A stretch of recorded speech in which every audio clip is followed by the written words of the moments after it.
মেদিনীপুর জেলা শাসকের অফিসের সামনে ধুন্ধুমার। বামেদের বিক্ষোভ কর্মসূচিকে কেন্দ্র করে ধুন্ধুমার মেদিনীপুরে।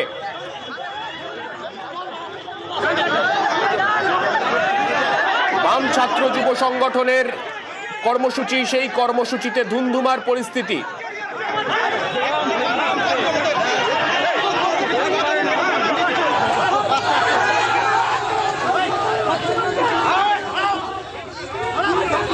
আমাদের সঙ্গে রয়েছেন আমাদের প্রতিনিধি শোভন। শোভনের থেকে জানতে চাইবো, শোভন, কি কি উদ্দেশ্যে তাদের আজকের এই বিক্ষোভ কর্মসূচি ছিল সেটা প্রথমে জানতে চাইবো।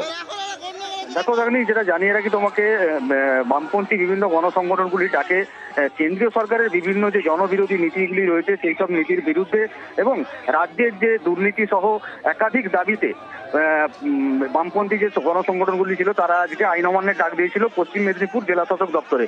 এবং সেই মতো তারা মিছিল করে আইন অমান্য যখন করতে যায় তখন আইন অমান্যে তাদের পুলিশ আটকায় এবং পুলিশ আটকালে পুলিশের সঙ্গে তাদের দফায় দফায় কিন্তু ধস্তাধস্তি বাঁধে।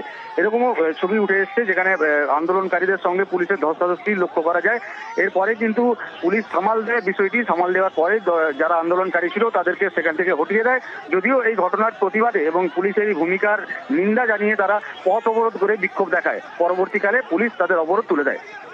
বেশ, আমরা সেই ছবি দেখতে পাচ্ছি। কেন্দ্রীয় শিক্ষানীতি, সেই জাতীয় শিক্ষানীতির বিরোধিতায় আন্দোলন চলছিল বাম ছাত্র সংগঠনগুলির তরফে।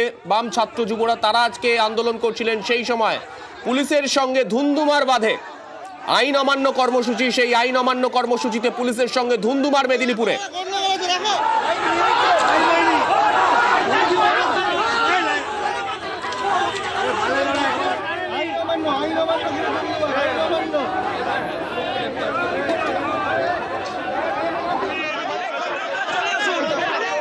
মেদিনীপুর শহরে ধুন্ধুমার পরিস্থিতি। সেইখানে বাম ছাত্র যুব সংগঠনের আইন অমান্যকে কেন্দ্র করে ধুন্ধুমার মেদিনীপুর শহরে। জেলা শাসকের অফিসের সামনে পুলিশের ভূমিকার, পুলিশের সঙ্গে ধস্তাধস্তি পরিস্থিতি। লড়াই মানুষের উপর অত্যাচার আক্রমণের বিরুদ্ধে, সন্দেশখালীর উপর অত্যাচার আক্রমণের বিরুদ্ধে চলছে, আগামী দিনেও চলবে। এই অত্যাচার সারা বাংলা মেনে নেবে না, মেদিনীপুর মানবেই না, সারা বাংলাও মানবে না।